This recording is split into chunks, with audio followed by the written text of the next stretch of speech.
was relieved. But as darkness began to descend over the boat, the wind dropped. The boat drifted throughout the night, and while Florence slept, the island crew members kept a sharp lookout in the moonlight for any more reefs. As the sun climbed above the eastern horizon the next morning, it brought with it a gentle but steady breeze. Slowly but surely, the Daphne again began inching its way toward Gavutu. With the arrival of the new day, Florence willed herself to get up and assume her hunched position over the large box of sand on the deck of the Daphne. Pressed into the sand were 2 large tins with a fire burning in each of them. Over the fire, Florence boiled water for those aboard to drink and cooked rice for the crew to eat. In her malaria-weakened condition, it was grueling work, but she kept at it. She also tended to Helen and Hedley, who still lay on either side of the deck. Florence was also worried about Owen.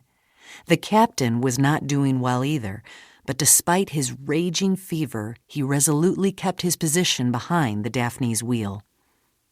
Florence tried her best to rally everyone's spirits as the sun beat down on them, burning their skin and parching their mouths. As darkness descended at the end of their 4th day at sea, Florence was glad to lie down and rest. But she was up with the sun the next morning, once again willing herself to keep going. By now, however, even she was beginning to wonder whether they would ever see land again. To her great relief, in the late afternoon of their 5th day at sea, Florence could see Gavutu appear on the horizon. Her spirits soared. At last, land was in sight. By then, however, Owen had lapsed into unconsciousness at the wheel, leaving James, with no sailing experience, and the makeshift native crew to guide the Daphne in failing light amid the reefs that guarded the harbor entrance on Gavutu. Finally, after grazing a reef with the keel of the boat, the men managed to moor the vessel alongside the dock. Florence could hardly believe they had arrived safely. It was 10 o'clock in the evening by then, and everyone aboard the Daphne was too exhausted to transfer to land. Florence collapsed right where she stood on the deck of the boat to sleep the night. As her fever-ravaged body drifted toward unconsciousness, her mind slipped back to her childhood and the unexpected twists and turns her life had taken to bring her to this place. The Solomon Islands were certainly a long way from the South Island of New Zealand, where she had been born. What would the people who had known her there think of this latest adventure she found herself in the middle of? Chapter 2. Ermdale. 4-year-old Florence Young stood holding her younger sister Constance by the hand on the deck of the Anglesea, an old sailing sloop. She waited beside their old family maid Elizabeth, just as her mother had told her to.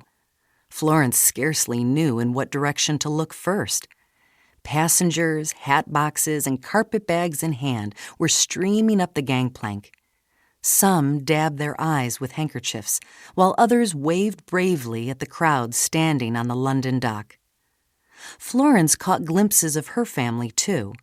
Her mother was following 2 sailors who were carrying the family's big leather trunk to their cabin, and 2 of her older brothers, Ernest and Horace, and her older sister Emily, were busy carrying boxes and suitcases down to their cabin.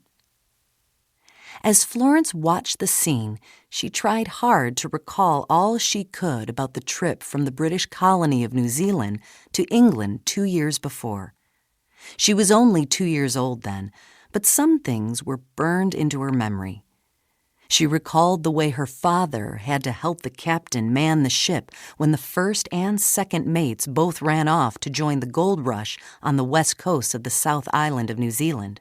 She also recalled how things had become desperate when the captain accidentally sailed too far south into the ice floes that broke off from Antarctica.